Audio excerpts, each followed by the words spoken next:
Alif, macam mana? What was your first professional job? I tak berapa perasankan you until sampai sekarang I tak perasan. Kejap, dia lelaki abang ni salah buat dengan Kat ke dengan Alif ni sekarang? Tak betul, aku tengok Kan?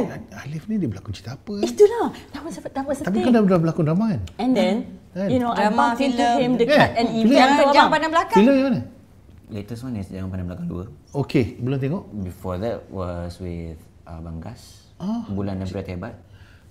Kau jadi apa? Kan there's 3 guys. Bel. Izan, Bel dengan Okay. Alright. Yep.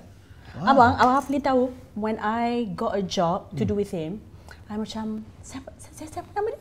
Alif Hadi. Alif Hadi. okey. Budak baru ke? Taklah baru sangat, tapi nantilah you tengoklah, mungkinlah dia tahu. Saya tengoklah.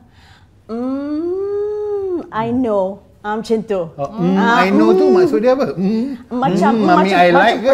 Bukan dia macam pernah terbaca lah pasal dia macam tu lah. Okey. Ya. Yang sebelah ni kenapa? Tak, dia Google ke? Tak Google.